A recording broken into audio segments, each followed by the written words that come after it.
You're listening to Kentucky Running, presented by John's Run Walk Shop in Lexington. Help others find this show by rating, reviewing, and subscribing in your podcast app. This episode is sponsored by Curex Insoles.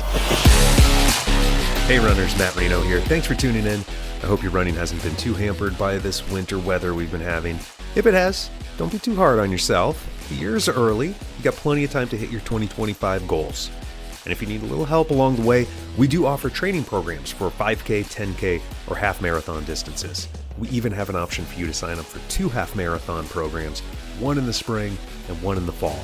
You're going to work with RRCA certified coaches from John's Run Walk Shop, and your program is going to be tailored to your specific race goals, whether that's running your first race or trying to hit a PR.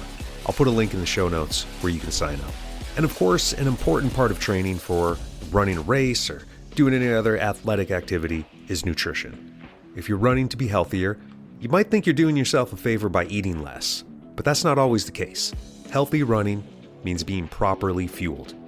Today, we're talking to Katie Ullery-Syvarth from Nutrition at Play.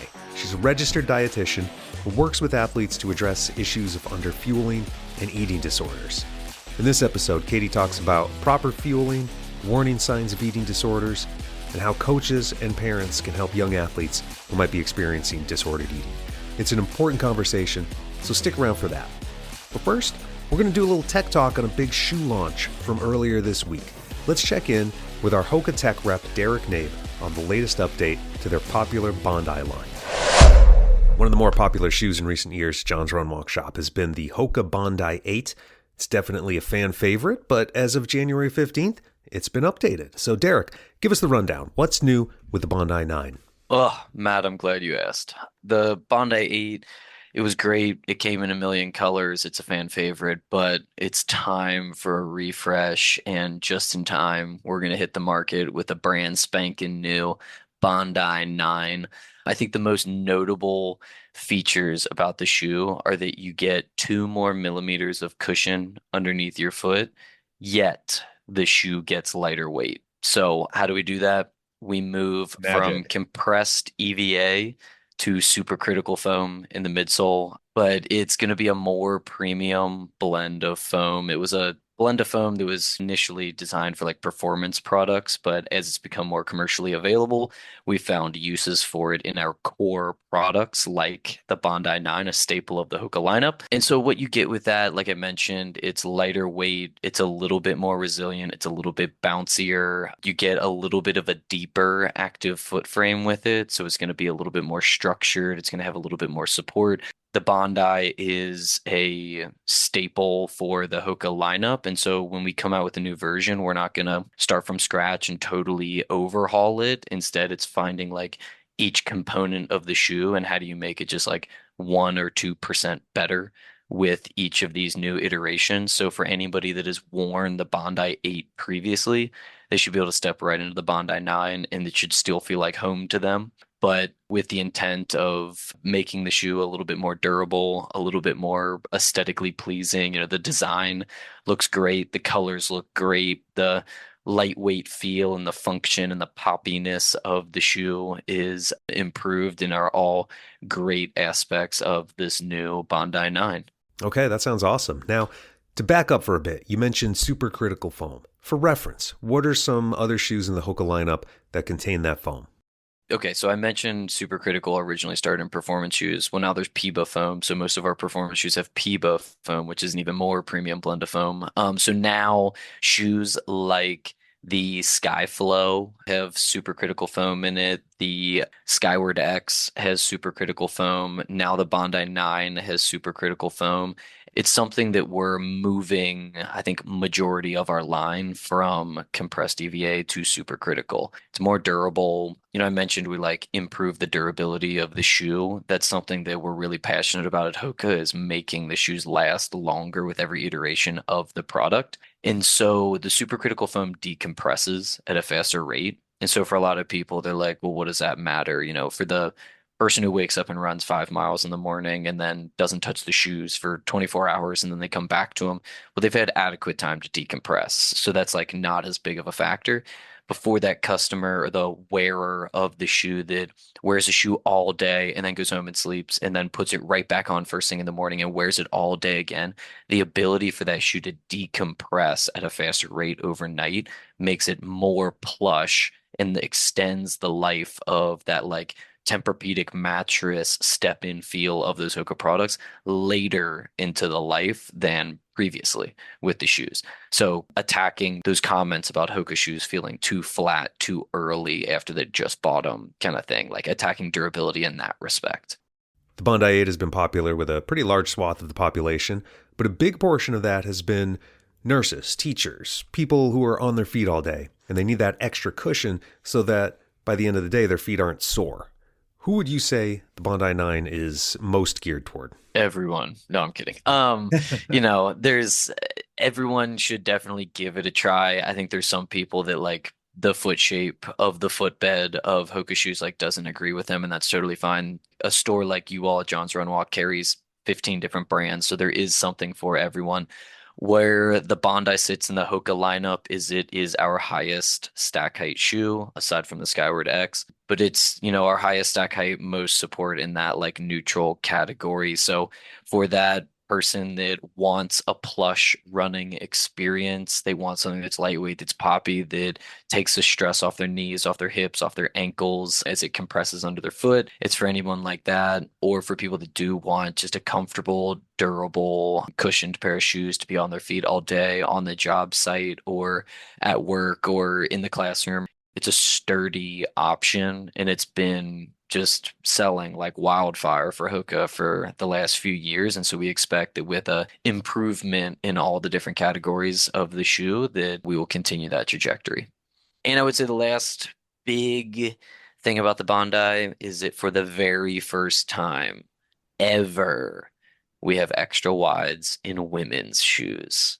Nice. So that's a huge improvement and something that we're really, really stoked about is being able to offer more width options with standard width, wide width, and extra wide width for men's and women's of the Bondi. So we're super stoked to get it out into the marketplace and go do a bunch of group runs with it and see how it does. Okay, great. Yeah, I've tried it on. It's very comfortable. I recommend it. If it's not for you, maybe the Clifton or the Skyflow will be a better fit, but definitely give it a try. A lot of people are excited about the Bondi 9, and we're excited to carry it. Thanks for giving us the details, Derek. Of course, happy to help. Go try on a pair of Bondis.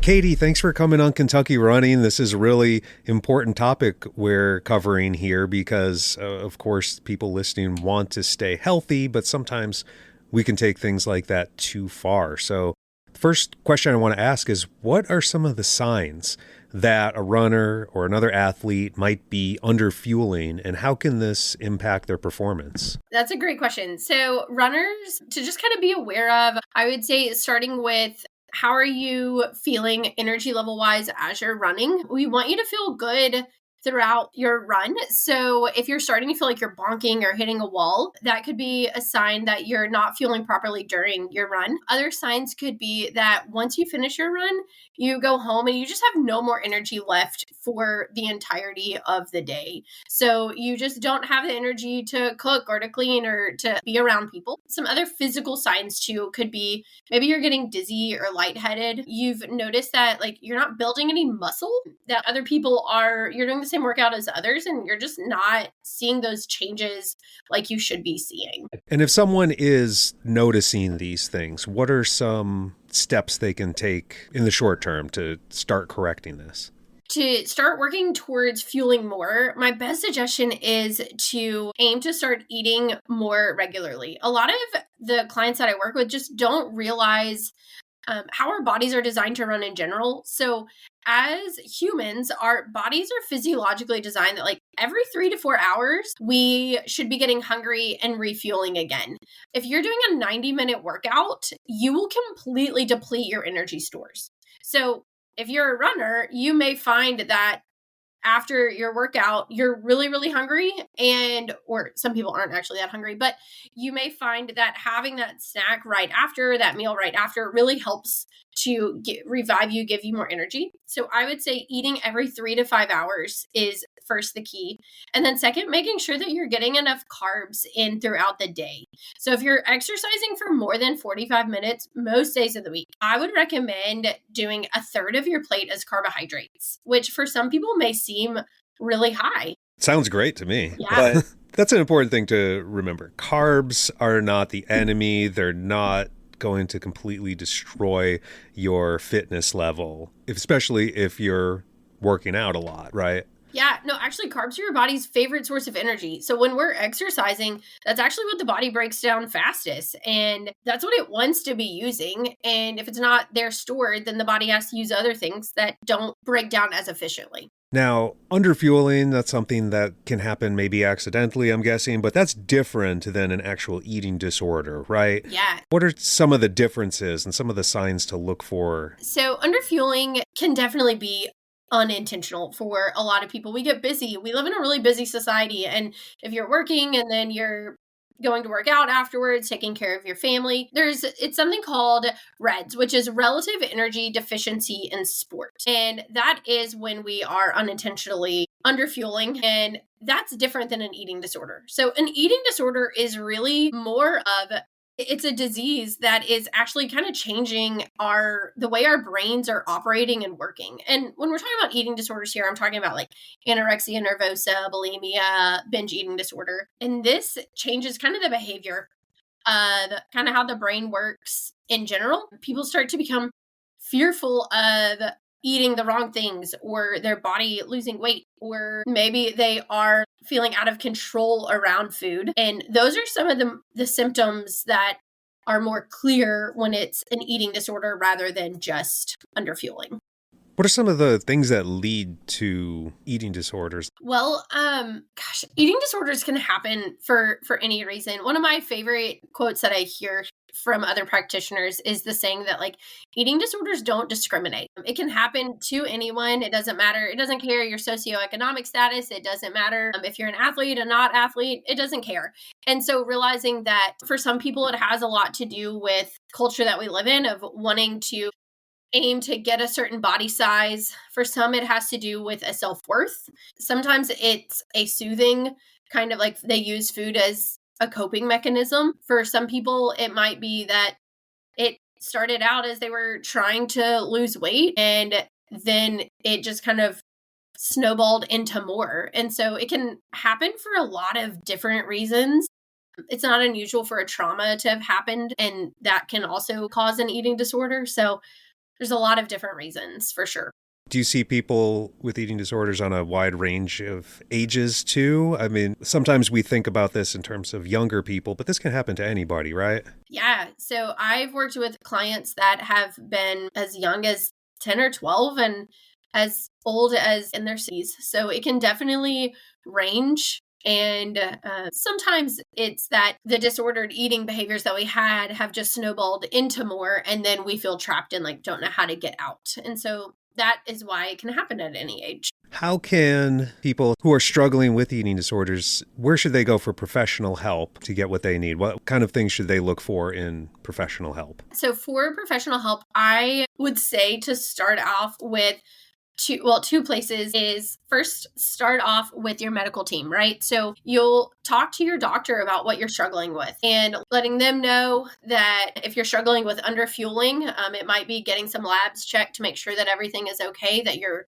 bones are still strong, things like that. And then start building a collaborative team is what we like to call it. So bringing in, for runners, I would highly recommend bringing in a sports dietitian that's familiar with eating disorders, or in Kentucky, finding a dietitian that has experience in eating disorders. There's only a handful of us.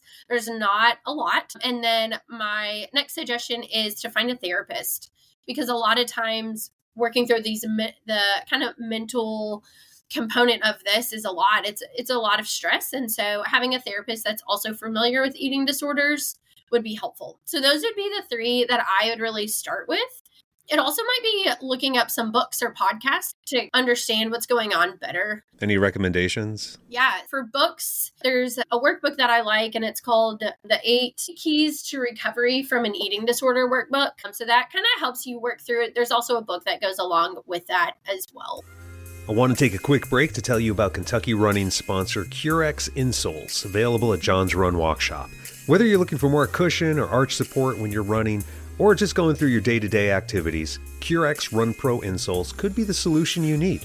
They offer flexible support and shock-absorbing cushioning from heel to toe, helping reduce fatigue, preventing common running injuries, and boosting performance. Dynamic arch support with a deep, decoupled heel cup fits, wraps, and locks the heel in place to improve stability, reduce pressure, and provide a perfect fit. Curex Run Pro insoles feature a zero heel drop, providing the best fit in most running shoes with optimized motion for all running foot strikes. And they help manage moisture with a mesh top layer and premium foam cushioning to keep feet dry and running shoes fresh. They come in 3 profiles, high, medium, and low, to fit your individual arch type. Next time you're in John's Run Walk Shop, ask us to check out your arches and knee alignment so we can help you find the right pair of Curex Run Pro insoles for you. Learn more at johnsrunwalkshop.com/insoles. Any other common misconceptions about nutrition for athletes that contribute to underfueling? Yeah, misconceptions. My first one would be that there are foods that are good and there are foods that are bad, or that sugar is the enemy. And the reality of it is, as an athlete, you are burning so much energy as you're running that some of those simple, quick carbs like candy or Skittles or Cheez-Its or granola bars are actually some foods that can intentionally be used to help with your performance and to help give you more energy to run better. Carbs are not the enemy. They are actually one of the greatest assets that you can use to be a better runner. Yeah, we're recording this in December, so it's a couple weeks after Thanksgiving, and a lot of times you hear people say, I'm going to run a Thanksgiving morning 5K so I can earn my Thanksgiving dinner. Tell us, from your perspective, what's wrong with that? First, let me just say, when I hear that, it makes my heart cringe. Yeah, same. We don't need to ever earn our food. Just as a human being with our heart beating and being alive, we earn the right to eat no matter who we are. Mm-hmm. Our body is designed to eat every 3 to 5 hours, and Thanksgiving is a meal that, just like every other meal, that we get to eat and enjoy. And so knowing that there's going to be different foods there than normal, just like at Christmas too, we have different holiday foods that may sit a little heavier and our stomachs may not feel as great, but that one meal isn't going to change your health. It's not going to change your running performance overall. It's just one meal. Yeah. Enjoy it to the most that you can, because Thanksgiving and Christmas meals are wonderful. Exactly. How do you recommend runners change their nutrition routine during periods of heavy training versus an off-season or a recovery period? How I typically base fueling is on the performance plates, and these are put out by the Olympic Committee. And so there's 3 different performance plates. And so during a period of heavy running, I would recommend what they call to be the heavy plate. And so this is trying to build your plate to look half of your plate carbs, a quarter of it protein, and a quarter of it produce, with about 1 to 2 servings of fat on there. The reason that those carbs are so big is because you're running more. And this is what I would recommend for someone that's doing long run days or running for more than 45 to 60 minutes a day. So that would be that heavier plate. And then if you're doing a light training, this would be a recovery day. Then we're looking at half of our plate fruits and vegetables, a quarter produce, a quarter protein with some fat. I would argue that most runners, even on light season, are probably not doing more than 1 to 2 actual recovery days a week, where you're still going to be going for maybe a light jog or doing a 3 to 4 mile run occasionally. And so trying to find that little happy middle ground is going to be a third of our plate of each carbs, protein, and produce, and then having fat in there as well. So it just kind of varies depending on how hard your workout is. But I would say it boils down to, when you work out harder, you eat more carbs. I want to bring up a term that you had brought up earlier, so I want to learn a little bit more about this. Orthorexia.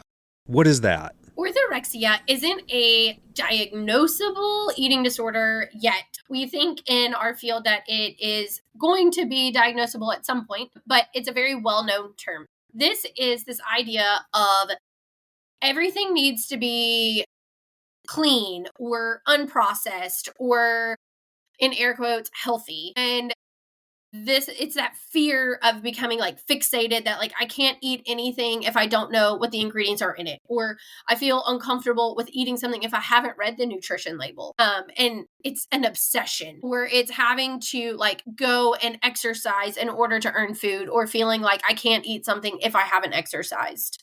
So it's that all encompassing of almost taking health and going too far with it. Yeah. Would you say part of the problem is taking some good ideas like processed food isn't great for you, maybe minimize it, avoid it as much as you can, but taking it to the extreme and saying, this is my way of life. I do not eat processed food. And then it's either that or nothing. Yeah, it's that idea of you can't have it at all. It's completely off limits. And there is too much of a good thing, right? Like only eating foods that are high in fiber and only eating foods that don't have any simple carbs to them for a runner, like you're asking for a stomach ache while you're running. And that is not enjoyable to anybody. So realizing that there are times that we can optimize some of those foods that would be considered a processed foods to actually still fuel your performance, but also to not fear foods. Like it is okay to include things like ice cream or milkshakes in desserts, like into our day, because food is still a social thing. And you don't want to be isolated or missing out because you aren't able to eat something. Exactly. Balance is so important. And what about the mindset of to be faster, you need to be thinner, or that a runner's body is thin? I mean, you go to any race and you can see there is no runner's body. There's all kinds of body types that are able to run. How can people get past that? To get past that thought process, I think we have to understand that we all have a genetic body size that we're kind of naturally designed to be. And I love that you said like runners' bodies look so different. And it's not this idea that to be faster, you have to be thinner. It's that you need to be fueled to be faster. And so I would say to work to get past that would be to recognize that if I'm fueling my body well, eating every 3 to 5 hours, getting balanced nutrition in, I'm moving my body, I'm doing my trainings, and I'm pushing myself to do my best, your body's going to find the natural space that it wants to live in. And if you start to notice things like getting super fatigued, not having muscle building, maybe your hair is getting thin or your nails are getting thin, you're dizzy during your runs, you're losing your period as a female, those are very clear signs that your body is not where it's designed to live.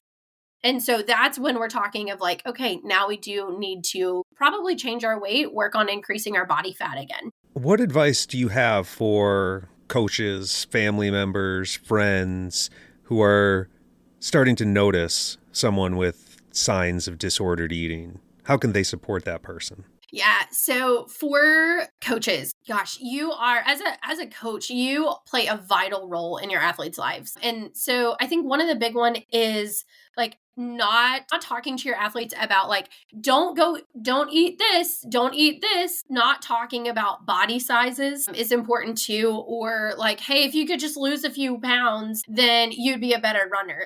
Those things aren't going to help your athletes be better runners. What's actually going to be more beneficial is encouraging them to fuel before practice, encouraging them to stay hydrated. And so if you are worried about your athlete that maybe we have an eating disorder going on, I would say it kind of depends on the relationship, but it could be checking in and just making sure that keeping an eye on them. Maybe like if you guys are going out for a team meal, are they eating? Are they ordering?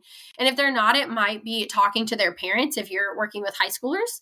And if you're working with college students, it could be checking in with them and asking them if everything is okay, if they're struggling with anything. As a parent, I would say addressing the topic and just kind of checking in with them, asking them if everything is how they're handling life right now, because this is a mental health disease, right? So they may say that they're fine, and if you're struggling to get anything out of them, I would then suggest like going and working with a therapist or a dietitian in order to just talk about fueling and stress levels for the therapy side and see if that can kind of help pull some of this out. As we wrap up, can you recommend any other resources or support systems for runners who might need help with disordered eating or body image concerns? So one of the websites that I would recommend using if you're worried that your child might have an eating disorder would be the National Eating Disorder Association website. They're a wealth of knowledge, and they have a good amount of resources for athletes as well as for people that aren't athletes as well. And then I would also say becoming familiar with information about REDS, which isn't for eating disorders, but it's for underfueling. And that's that relative energy deficiency in sport. Those would be the two phrases that I would use when looking stuff up on the internet. Great. And before we go, tell us a little bit about Nutrition at Play. Where are you located? What do you offer? So right now I'm virtual, but I'm hoping to get an office space in Winchester pretty soon. I work with athletes on fueling for performance. I also work with athletes who are struggling with eating disorders. I do accept most insurances from Kentucky. I love working with female athletes to get their period back. That's one of the things that we do a lot as well. Great. And where can people learn more? You can find me on Instagram. It is nutrition.at, like the word at.play. Okay. We'll put a link to that in the show notes too.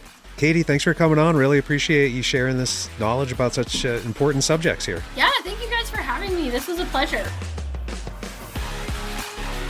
Great conversation. Big thanks to Katie for coming on the show and educating us about this important issue. Check the show notes to learn more about her work with Nutrition at Play. I'm Matt Reno from John's Run Walk Shop. Thank you for listening to this episode. Please help others find the show by liking, subscribing, and leaving a review. We'll talk again soon on Kentucky Running.